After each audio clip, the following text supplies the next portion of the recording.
There are a surprising number of horror games in development, which has something to do with something primal inside of all of us, so here's a look at upcoming games where I like variety, so it will not all be gross monster games, including some fascinating looking titles and genres you might not expect, so let's begin with REANIMAL, a perhaps not so indie title since it comes to us from Tarsier Studios, best known for Little Nightmares 1 and 2, but this is a new IP, even if it does look very similar in concept. This is a co-op horror title with side-scrolling stealth sections where you hide from big monsters, chase scenes where you run away from monsters, and changes in perspective with both moving towards and away from the camera, looking pretty much like a slam dunk since this is the exact kind of game that they made their name on, with a very different kind of game being Silver Pines. Since one of the developers on this, Linus Larsson, previously worked on Helldivers 2 and Yoku's Island Express, so this is quite the departure, being a survival horror Metroidvania with a cool art style and looks creepy. This video is brought to you by Demon Spore, an action horror roguelite title in which you attempt to escape a laboratory as a terrified scientist while battling an ever-growing tentacled horror born out of a failed experiment, having to blast your way through with a variety of makeshift weapons and tools. The cause was noble, to try and feed an ever-growing human population, but something has gone horribly wrong which led to the creation of this flesh horror that seeks to consume everything in its path, while it continually evolves and gets smarter, being similar to the setup of 80s monster movies and is about as classic as it can get. You can slice through its tentacles while targeting weak points, temporarily halting its growth to buy you enough time to run to the next room, can set traps for the creature, or use improvised lab equipment to slow it down as you make your way through procedurally generated rooms, which adds to the replayability. You might encounter fellow humans, some alive, some super dead, which you can save or interact with to unlock new equipment and unravel more of the mystery. But they might just also be infected by the creature waiting to pounce on you, looking to be an interesting risk-reward system. This is targeted for release in 2025, with a free demo on Steam to try, so go play that, and if interested, add it to your wishlist on Steam via the link in the description below. Let's get the technically bigger games out of the way since I want to put the spotlight on more indie studios, but if my previous videos were any indication, people think that the Little Nightmares series is indie when it is not, certainly looking like an indie title, but even under their previous developer Tarsier Studios, who had 77 employees as of 2022, that is not your typical small indie team, where Little Nightmares 3 is now being made by Supermassive Games, best known for Until Dawn and the Dark Pictures anthology, who has been closely linked to Sony,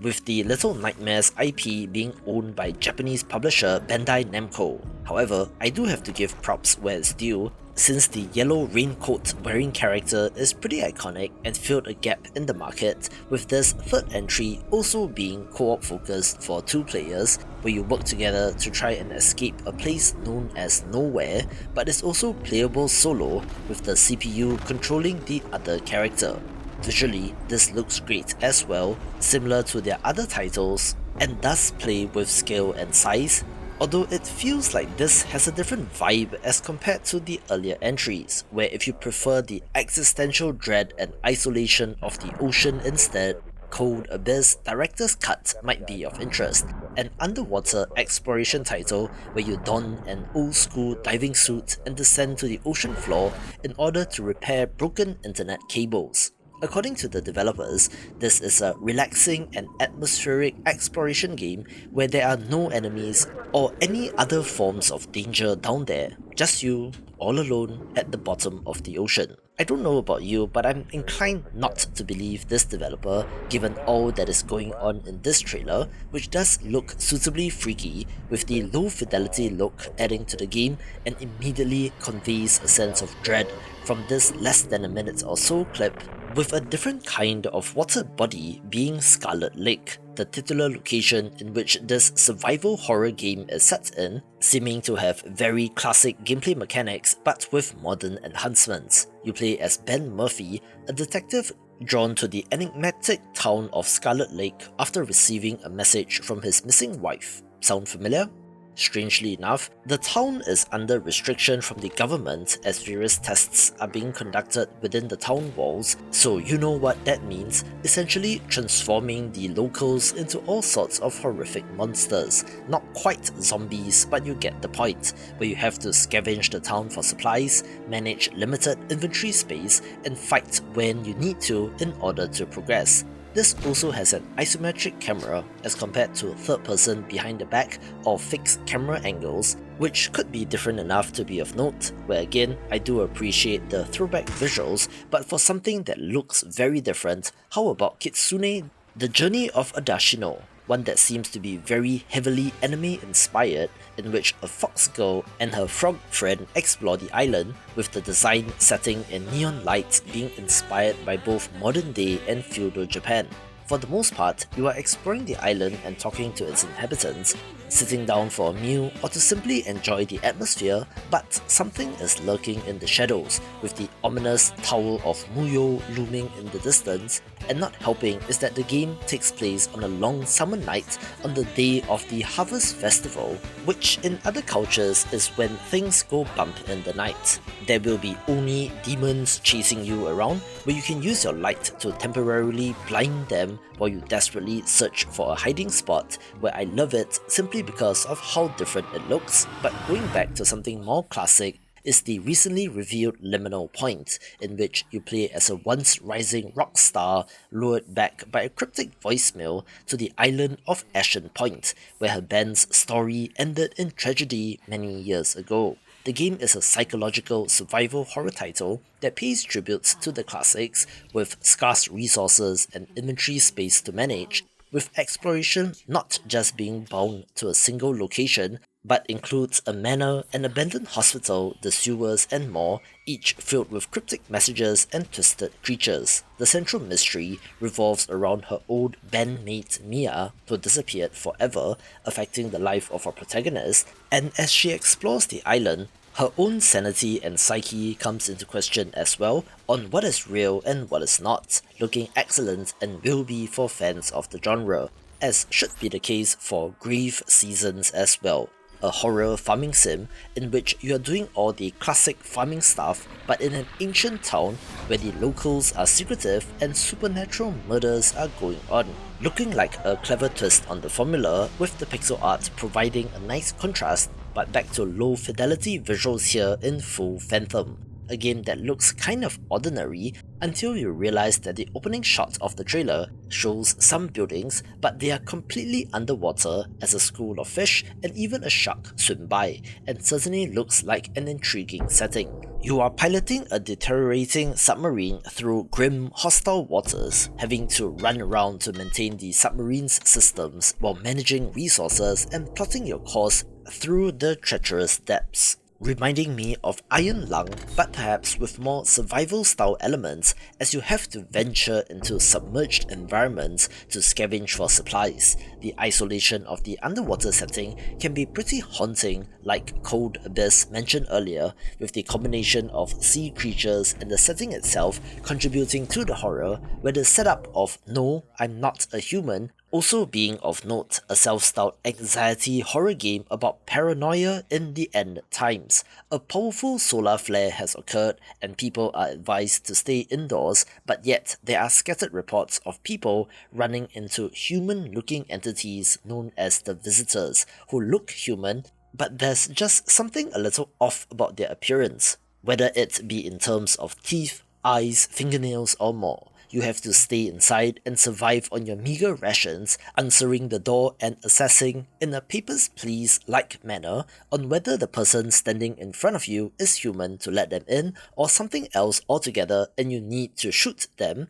with the art certainly resembling a horror manga and looks creepy as hell, with a more classic kind of creepy being Necrophosis, a first-person horror title that resembles Scorn from a few years ago, with that game having a Geiger-esque art style, but this instead draws upon a Polish artist which I shall not attempt to pronounce, but here is on screen, but a glance through Google Images and you can definitely see its influence on the game, especially in the colour palette. This is a first-person title which emphasizes exploration and puzzle solving within eerie landscapes filled with grotesque forms and ominous visuals, where I'm not sure where the mechanical ends and where the biology begins. However, while in first person, I don't believe there is combat or shooting of guns in this game, with the title being tagged as a walking simulator on Steam, so I suppose you are walking around collecting items and solving puzzles, with the amount of dialogue, text or narrative being suspect as well.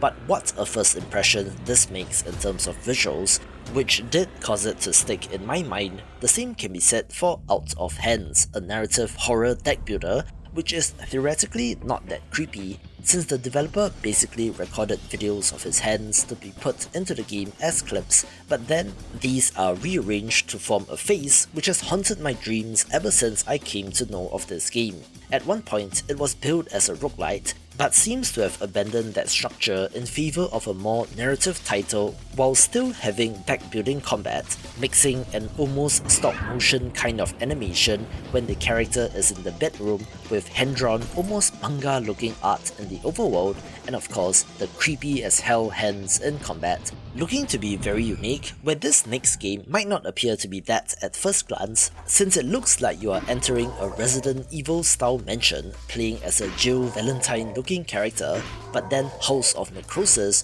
reveals that this is a survival horror turn-based roguelike RPG, which is not something you see every day. For the most part, this is a turn-based, grid-based dungeon crawler that seems to resemble a traditional roguelike like a mystery dungeon game, but switches into a Final Fantasy VII level of animation when she uses special abilities like Cure, which is super neat in my opinion. There are also extensive RPG elements involving an inventory screen, as well as the ability to sacrifice items for blood to improve your stats, and simply looks cool, as could be the case for Dead Static Drive, one of the longest in development indie games, which started development in 2014, so that's 12 years or so, where it was supposed to launch in Q3 2024 but got pushed, and for now it is supposed to be a Q1 release. Self-described as Grand Theft Cthulhu, take a nightmarish road trip through 1980s Americana, journeying across small towns, scavenging for supplies, evading law enforcement,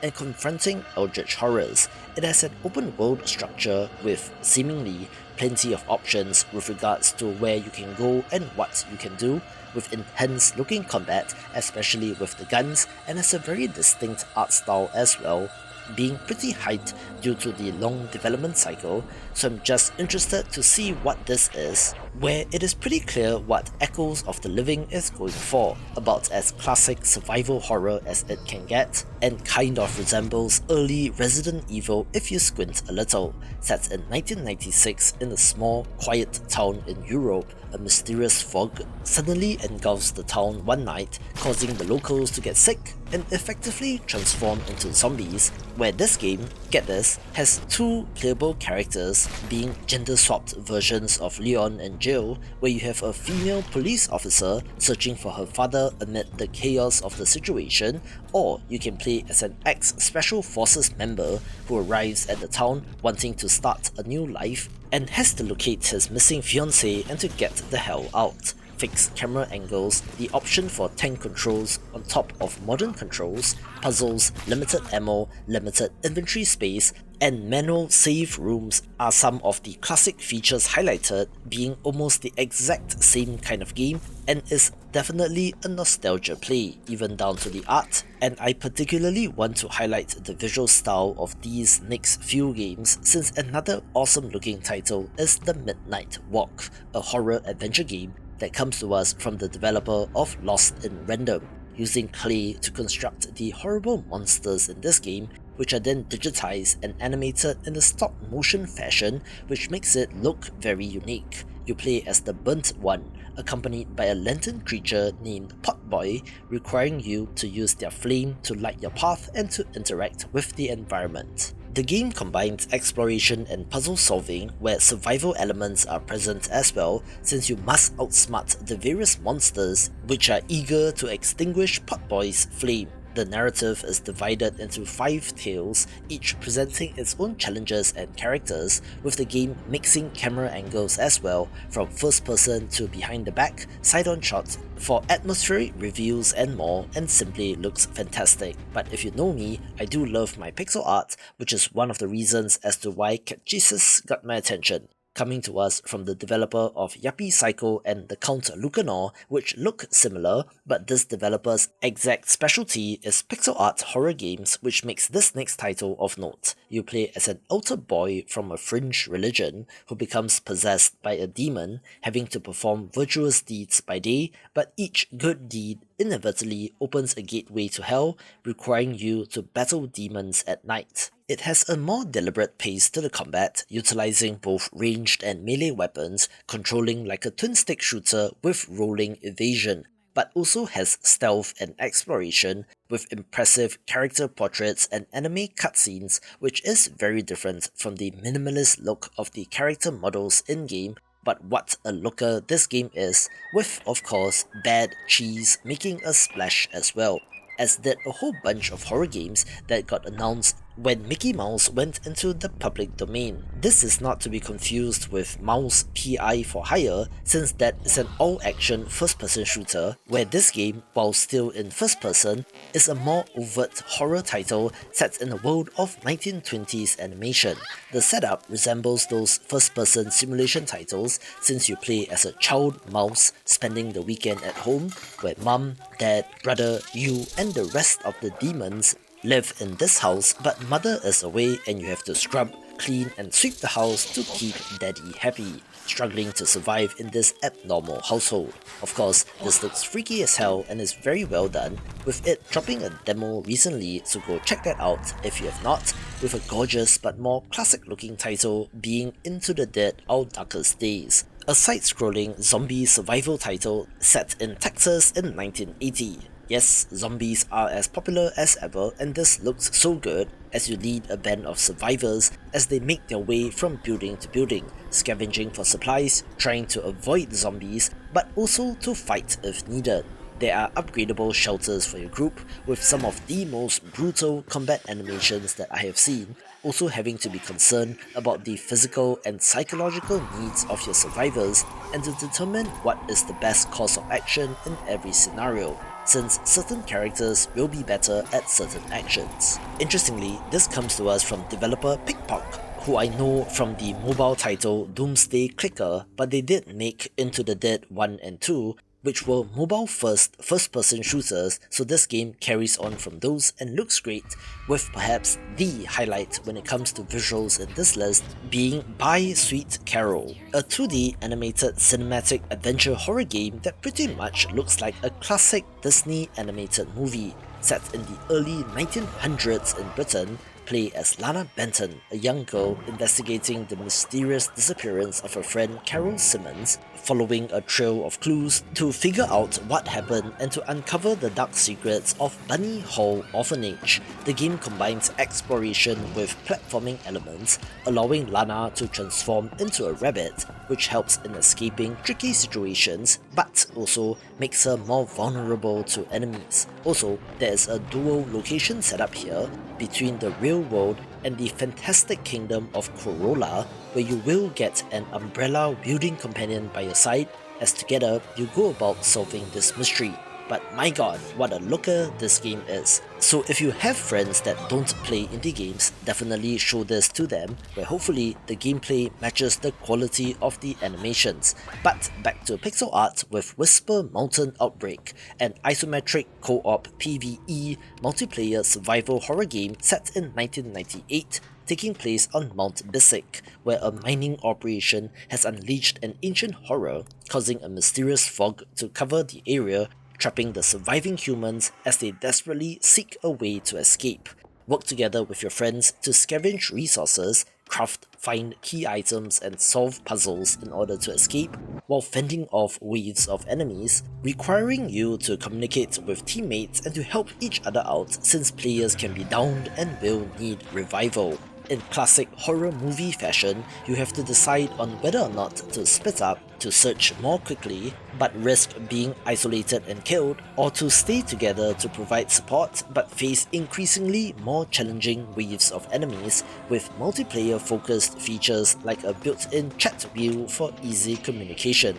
Of course, there is limited visibility as well as claustrophobic environments, so you don't know what is lurking around the next corner, with the trailer teasing a monstrous looking boss as well and looks intense where this game has previewed extremely well and is one to watch. The same can be said for We Harvest Shadows, coming to us from David Well, the developer of The First Tree, but this is a very different kind of game. You step into the shoes of Garnet, a man who has isolated himself on an abandoned farm, combining first-person farming simulation with psychological horror elements. During the day, you engage in tasks such as repairing your house, tending to livestock, and expanding your farm, being able to traverse across hundreds of acres of land around it. But at night, the atmosphere shifts as unsettling events occur, requiring you to manage your sanity and to confront mysterious entities. The game focuses on atmosphere and storytelling, offering a slow burn horror experience without relying on jump scares,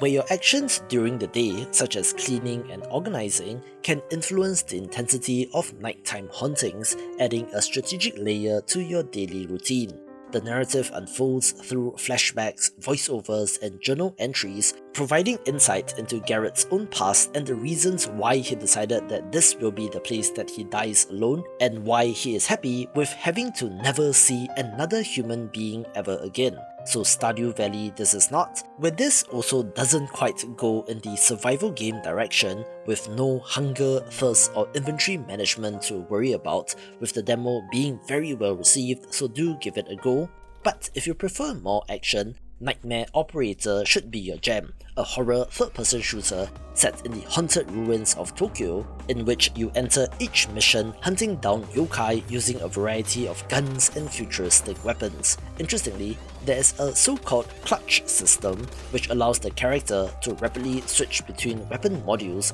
using fighting game style button inputs, having to manage various status effects like stun and freeze to effectively dispatch of your enemies, and is more strategic than it looks. The setting is neat since these are modeled based off real-world locations in Tokyo, but grunged up with the low poly fidelity of early polygonal games. In between missions, you can hang out at the local izakaya and can interact with the characters from your team, so there is a narrative element as well, but what an awesome visual style, the same of which can be said for Hostin, a game that has gone viral on social media a couple of times, with the majority of people commenting on the perspective shift in combat, zooming in from 3/4 view to an over-the-shoulder camera and back again, with the pseudo 3D pixel art looking awesome. The developer has been hard at work, releasing various clips of the game, which includes first-person driving as well as side-scrolling, being very classic survival horror, but this looks awesome, so it's no wonder that it is among the top 100 most wishlisted games on Steam. But we cannot talk about horror games without mentioning Pony Island 2 Panda Circus, from the master of the meta horror game Daniel Mullins, creator of games like Pony Island, The Hex and Inscription, and equally looks like an absolute trip with a whole bunch of gameplay variety here, putting you on a voyage through time, myth, divinity and video games, and cheekily says that it is not a game about ponies. Watch this video for the best games of 2024.